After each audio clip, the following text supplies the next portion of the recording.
And we welcome you into our Unrivaled weekly preview show as Penn State opens up the 63rd season at Beaver Stadium. I'm Brian Tripp. Coming up, we'll hear from head coach James Franklin with his weekly Wednesday media availability. And then we'll also hear from DaQuan Hardy, Penn State defensive back, as Penn State takes on Ohio at noon on Saturday to kick off the home schedule, game number 2 of this 2022 campaign. But head coach James Franklin making his way out to address the media right now. As you can see, it's at 12 noon, Beaver Stadium on ABC. Let's hear from Coach Franklin. Moving forward, especially given they also need to bring something a little different to the table. Yeah, as right now, we're going to rotate those guys by series. However it plays out with touches, it just really depends on the drive in the series and what's called. And, so that could be a little bit different. And then like I've talked about in the past, if one of those guys get really hot, then obviously the rotation could change. But right now it's 1-to-1-to-1. James, how important is Chopper obviously your defense right now, given that it seemed like much versus the past last week? Yeah, from our perspective, very, very important. He's done a nice job for us in camp. He's getting more comfortable and more confident every single day. Obviously, we brought him here for a reason, not only when we recruited him out of high school, but then obviously once he entered the transfer portal. We feel like he can help our defense in a significant way. So excited about him continuing to grow and continue to grow his role within the scheme. James, how long does it take a quarterback to learn an offense? You've coached a lot of young quarterbacks. So what's the timeline in your mind when you're expecting a player to be able to pick things up to the point you would trust them in a game? And then where are your guys on that timeline of what your expectations are? Yeah, I think in year one, guys can do enough to be trusted, especially if you come in at mid-semester and you're there for spring. But in terms of where it's second nature, I think it takes that second year to really take that significant step within the offense. I think Sean knew the offense last year. Obviously, he's in a much different position in year 2. I think Bayer's in a similar situation. I think the 2 young kids, they're in year 1. I think they're pretty progressed based on how they've worked for year 1, but it's still year 1 for them. James, you mentioned after the game on Thursday your desire to rotate Bryson at right tackle. You mentioned that Caden had things to work on. Have you seen both of those guys respond to what happened in week 1? And should we expect to see both of them involved again at that position here? Yeah, we plan on, I think like I told you guys before this season, Effner has earned the right to play, so we can rotate him in at tackle. And Hunter Norzad has earned the right to play, and we'll rotate him at both guards and possibly center as well. That'll be week to week and what we think makes the most sense and where's the right time and right place to do it. But those guys will play. They earned that right during camp, and then they did enough in week one that role will either stay the same or could possibly grow. James Keziah is in Smith Milford, so guys who didn't travel, do you expect to have him available this week?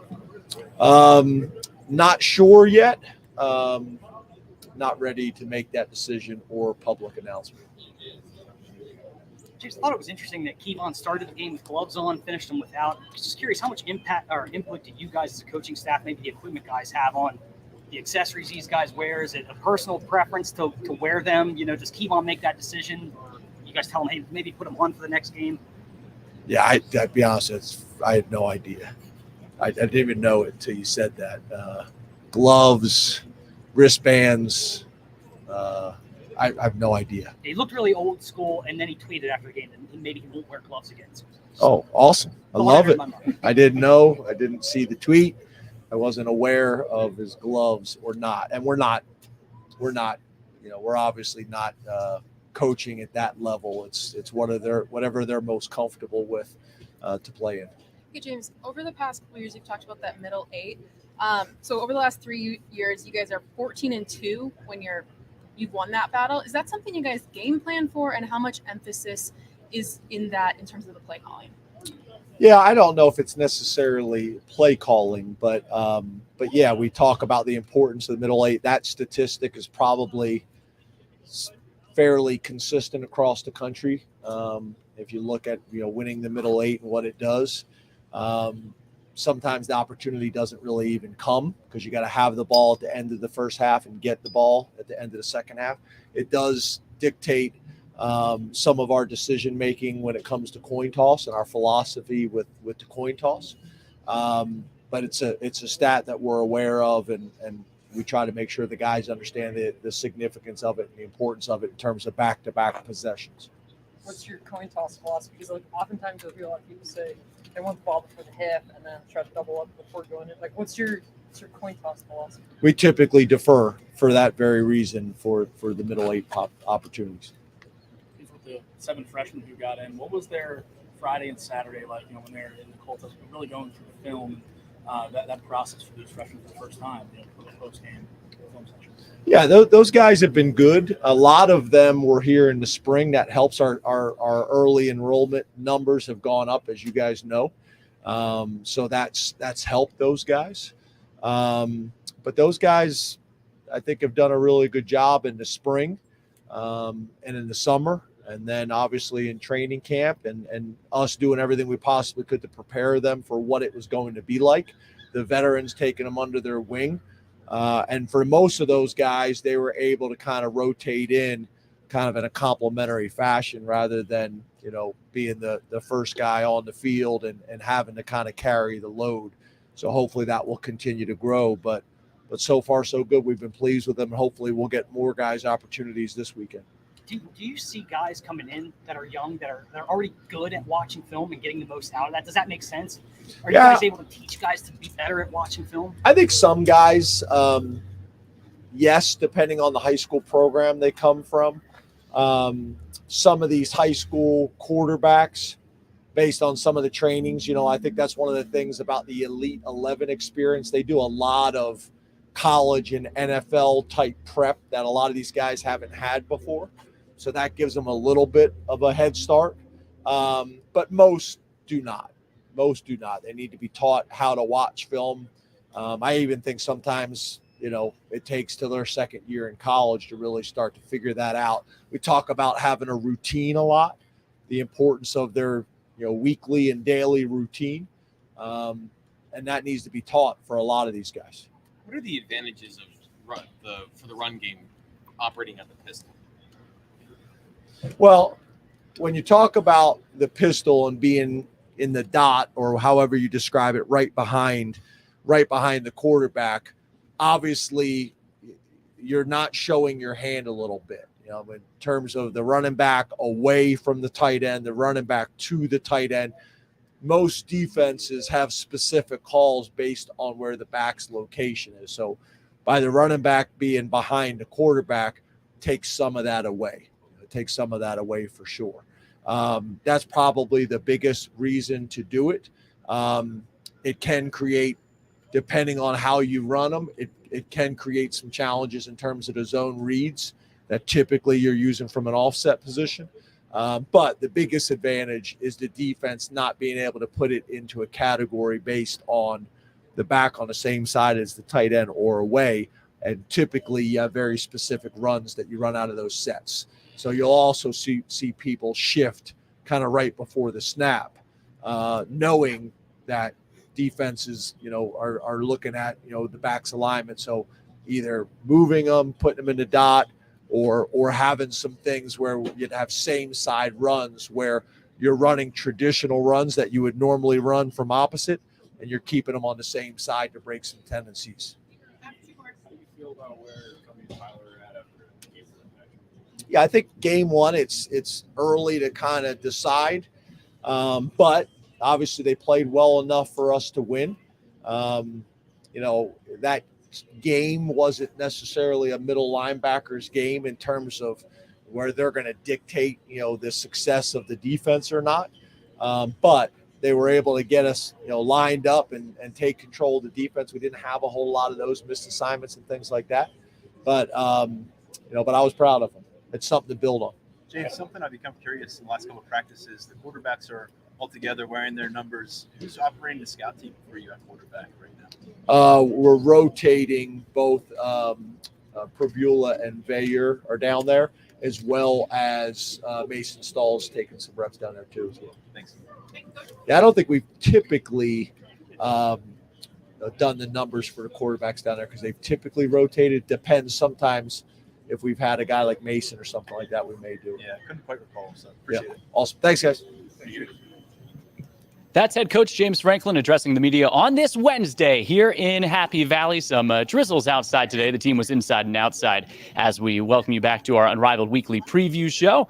Coming up on Saturday, it's the home opener at Beaver Stadium, the 107K family reunion as Penn State takes on the Ohio Bobcats. Again, 12 noon on Saturday at Beaver Stadium. So let's dive into this matchup a little bit more. The Nittany Lions 1-0 after defeating Purdue 35-31 on Thursday. The key players for this game. First, for Penn State, of course, we're starting with redshirt senior quarterback Sean Clifford, the Big Ten co-offensive player of the week. A look back at some of his highlights from the team's come-from-behind win against Purdue. Clifford, 5 total touchdowns against the Boilermakers, tying a career high with 4 touchdown passes to Mitchell Tinsley, Brenton Strange, Keandre Lambert-Smith, and Kevon Lee. And Clifford also with a 2-yard touchdown run in that ball game. And Clifford, of course, engineering that drive at the end of the game here. There's Tyler Warren over the middle. And then on the wheel route, he's able to hit Kevon Lee out of the backfield. And there's the float to Lee. And Penn State on the road beats Purdue 35-31. So who were those top targets throughout the game? There's Brenton Strange, the tight end, getting loose down the sideline. And, of course, Sean Clifford, one of our key players heading into week number 2. Number 2, it's number 5, Mitchell Tinsley, the wide receiver, transfer from Western Kentucky. What a Penn State debut he had with a team-leading 7 receptions, 84 yards, and a touchdown in his Nittany Lion debut, wearing the blue and white for the first time. He scored on a 12-yard touchdown reception to cap a 12-play, 79-yard drive in the second quarter, as you see it right here, to give Penn State the early 7-3 lead. Nittany Lions finished that first half strong, and Mitchell Tinsley, one of 8 different players to record a reception, and one of 4 different, as I just said, with a receiving touchdown in Penn State's win over the Boilers on Thursday. He'll play his first game at Beaver Stadium on Saturday. And our third key player this week for Penn State, Joey Porter Jr., named the Bednarik Award winner for the Defensive Player of the Week.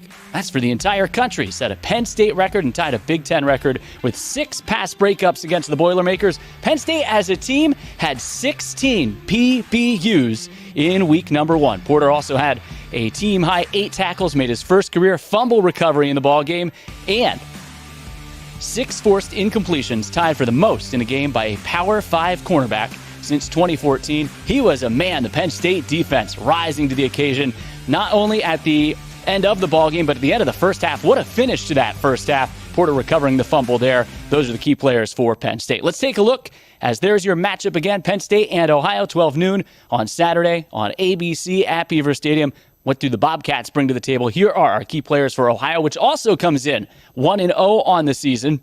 Ohio defeating FAU 41-38 in their season opener on Saturday. Tim Albin's in his second season as head coach. Penn State with the first of 2 matchups this year against a team out of the MAC. Quarterback Curtis Rourke coming off an excellent season opening game like Sean Clifford. 5 total touchdowns, 4 passing, 1 on the ground, a career-high 345 passing yards. He's entering his 3rd year as the starting quarterback. Graduate wide receiver James Bostic is 6'3", big guy on the outside, 230 pounds. He had a team-high 6 receptions for 136 yards. Ohio State transfer Sam Wiglis also with a pair of touchdown receptions in the opener against FAU. And then safety Ben Johnson, redshirt junior, led the team with 15 tackles. The next closest for the Bobcats, just 7 tackles in week number 1. Those are our players to watch for both the Nittany Lions and the Ohio Bobcats.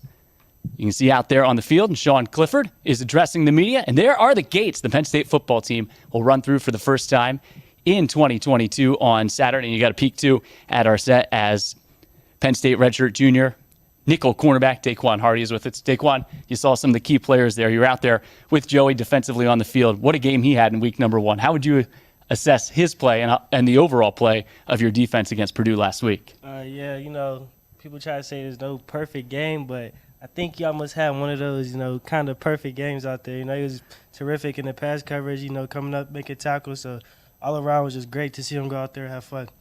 How about yourself? How do you feel like you performed in week number 1, and how do you use that as a building block going into week number 2? I think I performed pretty well. There's areas for improvement, like in my eyes and some man coverages and things like that. But overall, I think made a couple of big plays and big moments, but I think I performed pretty well. Hey, take me through. Where's that celebration come from? What is that? Well, I'm a little bit of NBA fan. Damian Lillard does that after he hits big shots sometimes. So I just incorporate it to football. So to me, it means no fly zone. I just got it from Damian Lillard. Though. How big was that play here at the end of the game to get your offense another chance? That was huge. Give offense guys the ball and give us that 2-minute drive going. So that was a very big play. Throughout the first game with Coach Diaz as your defensive coordinator, what type of adjustments did you try to make as a defense, and what was it like communicating with him for the first time? The adjustments were kind of just almost different in the zone techniques and the drops and things of those sorts. But Coach Manning's a terrific guy. I love his energy. I love what he brings to the table as far as just getting the guys going, the rowdiness and everything. So I really love having him on the staff. It seemed like throughout the course of the game, and I don't want to talk all about last week because now the focus is on Ohio and going 1-0 this week, but it seemed like the defense gained more and more confidence against a really good passing attack as the game went on. How did you take that confidence and then carry it over into your work with a few extra days to prepare for the Bobcats? We started off pretty slow, just getting adjusted to the speed of the game. It's always like that first game, just everybody out there trying to get that rush out, but I think we did pretty well, and to prepare for the Bobcats, we're just building on that level of intensity just to bring it to them. As one of the older guys now, what is your message like going from week 1 to week 2? Sometimes the old cliche in football is that the biggest strides and the biggest gains are made when you make that transition from the first game of the season to the second. Yeah, just let's not get lenient or our approach and stuff. Just let's be on top of things, coming off a good win, but we have an opponent ahead of us that we got to play as well. So it's not just getting too low on ourselves. And it's not like you guys went in easy in week number 1. Talk about going into the deep end. What did Purdue attempt? 60 passes on your secondary? Yeah, that's crazy. We knew they were going to come out and throw the ball. They didn't have a good running game last year, so we were prepared for that. But it is kind of wild that they threw the ball 60 times on us. But I think we defended it pretty well. He was 50% thrower somewhere around there, so I think we did pretty well. Well, I think that's a great way to start a season because you can build that confidence. And as you said, it's a no-fly zone back there. You want to be tested like that. Right. So, I love anytime the ball come to me because I feel like anytime the ball in there, I got a chance to make a play and make a big play and swing momentum. So I know the other guys in the back end think the same. I know we just talked about that you're the nickel cornerback. When did you really start to embrace that nickel role, and what did it take to develop that skill set? Because that's a little bit different than maybe playing guys on the X or the Y on the outside. Yeah, it kind of started around last year, around probably Villanova game when I had a couple pass breakups and I started get a flow for the nickel spot. But it is different. I'd say the routes you get from nickel and from corner are pretty different, but overall it's almost the same technique, man. You just got to play with your eyes and play with your leverage. All right. So when you're outside of football, big NBA guy. Mm-hmm. Favorite team? Favorite team, Warriors. I'm a Steph Curry fan. So I don't even have to ask the next question. Who's your favorite? Why do you like Steph Curry? I like Steph Curry because he just changed the game of basketball. You know, before everything was dunks is super exciting, and now watching someone shoot from half court is almost the same exciting as someone making a dunk. So that's why I like Steph Curry. I know you guys play pickup. Who's the best pickup player on the team? Best pickup player? That's a tough one. What's your game? Are you a Steph out there on the court? I'm not a Steph. I'm not a Steph. I'm more of a slasher, you know, pass first kind of guy. But I say the best pickup player probably Adisa Isaac. Big dunker? Yeah, big. He's a big guy. He could dribble. He could shoot. He could do it all. So. All right, DaQuan. Well, we'll let you focus on football the rest of the night. Hey, thanks so much. Really appreciate you it. having me. DaQuan Hardy, Penn State defensive back, joining us here on our Unrivaled weekly preview show. And you can follow Penn State football on social. As you can see there, Twitter, Instagram, and Facebook. That's how you can follow the Nittany Lions. And that is a live look inside Beaver Stadium right there as the team will come out of those gates for the first time in 2022 on Saturday. If you're coming to the game, make sure you have those tickets downloaded on your Penn State mobile app, and tickets are still available. Make sure you are with us in Beaver Stadium this year to cheer on the Nittany Lions. For tickets, go to Ticketmaster.com/Penn State. And as I said, don't forget to have your tickets downloaded on your mobile app. And folks, this is a new app this year.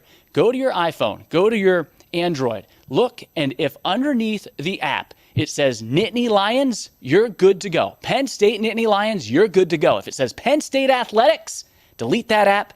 Download the new app. You don't want to have any trouble when you get to the gate on Saturday. So that is our new Penn State Athletics mobile app. Also, don't forget, parking and traffic patterns will be in effect again this year. Know before you go, our football game day traffic pattern will be in place once again this season. So you know your route to get to the stadium. Go to gopsusports.com/game day. And you don't want to get to those gates and have a bag you can't bring in. Then you got to walk all the way back out to your car through all the tailgates, although tailgates are a pretty fun time. But the Beaver Stadium clear bag policy in effect this year. You can see what is permitted, what is not permitted, and we don't have to worry about any umbrellas. It is supposed to be a gorgeous Saturday morning and Saturday afternoon at Beaver Stadium.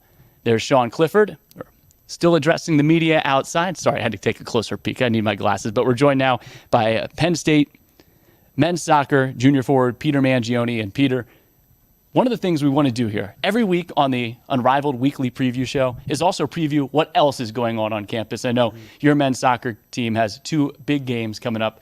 First on Friday against Princeton, and then again back at home on Monday. So we really appreciate the time. Thanks for being here. Yeah, no, I really appreciate you having me. And you told me this is your first time in the Lasch building. Yeah, it is for sure. It's pretty crazy. It's pretty impressive, isn't it? Yeah, I mean, just walking through the locker room, I was just looking around, like, couldn't believe it. It's crazy. Are you friends? Do you know any of the guys on the football team? Not many, like a few from freshman year, but for me coming in, my freshman year was the COVID year, so usually that's the year you meet a lot of athletes and stuff, and obviously everything was online, so it was tough to meet guys, but yeah, just, it's crazy to see this. It's awesome. Well, your team was able to get on track this past week, and you yourself had a big week with 3 goals and 2 assists. How do you now carry that momentum over not only into practice this week, but into the next 2 matches here as you get ready? Hard to believe it. Big Ten play will be here soon. Yeah, it's crazy. I think it's just for us, it's about improvement. Like we talked about it today in practice, just building on these, this game on Monday and last Friday against West Virginia. To get 2 wins in a row is huge for us, so we just want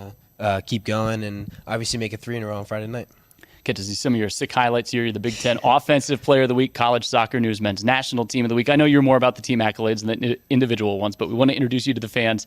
3 goals in 2 games over the weekend, 2 goals against number 18 West Virginia, including the game winner on a PK, and also gave Penn State a 1-0 lead against George Mason on Monday. We're not going to show what happened on the PK, right? We don't want to give anything away. Yeah, don't want to let the opposing goalkeepers know which way. It looks like you know where the camera is, bud. Yeah, like I was following me around the whole game. It was easy to find him, I just look and there he is. What were some of the keys to your individual success here over the last couple of days? Yeah, I think just focusing on my role as a forward, just putting myself in the right spot at the right time, and obviously credit to all the other guys, Liam, Tiger, winning those penalty kicks and just making it easy on me. I just put the ball down the spot and, put it in the net. It was easy.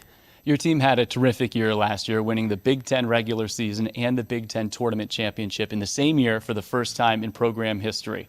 How then does the end of the season with the tough bout in NCAAs where the team was not healthy because of a flu bug that everyone in this building knows about here because it certainly affected them against Rutgers, how does that fuel you and motivate the team heading into this season? Yeah, well, it just gives us a chip on our shoulder. I mean, we've seen it already in some games where we've played teams this season that beat us last year, and we've been able to get some revenge. So it's just playing with that fire and that chip on your shoulder to go out there and just prove a point to everybody. But as a player who's been through success before, now you know that everyone is gunning for Penn State. Big Ten champs, you have a target on your back. How do you take that approach? What's that mentality like on a day-to-day basis? Yeah, I mean, you just have to keep the same mentality. Like, you can't really think about it. You have to realize that, and you have to match the intensity of the other team, and you just got to come out and outwork them, simply. You know? What do you want to continue to improve on in non-conference as you guys start to gear up for what's another loaded Big Ten? Yeah, we want to have the same mentality. We don't want to treat it any differently because obviously when Big Tens do come around, it's all about the next game. You know, if you drop a result or whatever it is, even if you win, whatever happens, you know, the day after doesn't matter. You know, it's all about that next game and just getting the 3 points. We're going to roll some of those highlights again. 2-1-1 on the season, 3 straight home matches now coming up. And what's it like playing in front of these fans at Jeffrey Field? Oh, that's awesome. I mean, it just gives me so much motivation to score and go celebrate with them and do the Jeffrey leap. I mean, we want to make Jeffrey Field a fortress this season, so just watching these videos, it gives me chills, honestly, to just celebrate and can't wait for Friday night. Park Avenue Army's pretty cool, aren't they? Oh, yeah, they're the best. I mean, like I said, it's just hearing them throughout the game. It gives us so much energy. It just pushes us on. And, yeah, so hopefully I know they'll be out there in numbers on Friday night. And, like I said, let's make Jeffrey Field a fortress. Well, Peter, the Big Ten Offensive Player of the Year last year, the Big Ten Offensive Player of the Week this past week, and his team, again, is at home for 3 straight matches, including coming up against Princeton on Friday at 7 p.m. and against Lehigh on Monday at 7 p.m. Fans coming out. Last question for you, and there you can see our schedule, Penn State on Big Plus. That's where you can see women's soccer tomorrow against Liberty at 7, men's soccer against Princeton on Friday. Women's volleyball is on the road. They'll take on Oregon in a neutral site match on Saturday at 5:30. You can catch all Penn State sports on Big Plus. And Peter, last question. For fans coming out to Jeffrey Field, if you're watching here, you're a Penn State football fan, the other Penn State football, right? That's what it is. What can they expect if they come out to see your team, the defending Big Ten champs at Jeffrey Field? Yeah, well, you'll see a team that's just gonna just go out there and give everything for the jersey. Obviously, we talk about it a lot. To wear this, this badge and to play for this school means so much, and it's such a great university, great place with great people. So we're gonna go out there, not take a second for granted, and give it our all. Well, on this football weekend, I expect a big crowd on Friday, Peter. Best of luck. Thanks so much for stopping by and joining us here. Appreciate it. Thank you for having me. Peter Mangione with us here on the Unrivaled Weekly Preview Show. And speaking of, coming up, football game on Saturday. We'll be back with you after the game on the Unrivaled post-game show, coming up about 15, 20, 30 minutes after the game concludes. Tune in to our Unrivaled post-game show for exclusive behind-the-scenes looks and comments from head coach James Franklin, a couple of the premier student-athletes from that game, and the immediate reaction that's coming up on the Unrivaled postgame show on Saturday after the game. As you can see, Penn State 1-0 on the year, a 35-31 dramatic win at Purdue in week number 1. A couple extra days rest. Ohio this weekend, then on the road to Auburn, and then another team out of the MAC, Central Michigan, coming up, as then Penn State will resume Big Ten play with homecoming against Northwestern at Beaver Stadium on the 1st of October. So that's your future Penn State football schedule and a look at the rest of the 2022 Nittany Lion opponents right there. Well, thanks for tuning in to our Unrivaled Weekly Preview Show. Hopefully you enjoyed hearing from Coach James Franklin today, DaQuan Hardy, the redshirt junior nickel cornerback, and of course Peter Mangione from the Penn State soccer team as well. We appreciate all their thoughts, their comments, and for them taking some time to drop on by on this Wednesday. Don't forget Penn State and Ohio on ABC at noon on Saturday from Beaver Stadium. And fans, make sure you download that new Penn State Nittany Lions mobile app so you don't have any trouble getting into Beaver Stadium on game day. Our thanks again to Ross Woomer and Matt Wagner as well, our entire production team for making this happen. I'm Brian Tripp saying so long. We'll talk to you on Saturday from Beaver Stadium, and we'll be back here Wednesday next week for our Unrivaled Weekly Game Preview Show.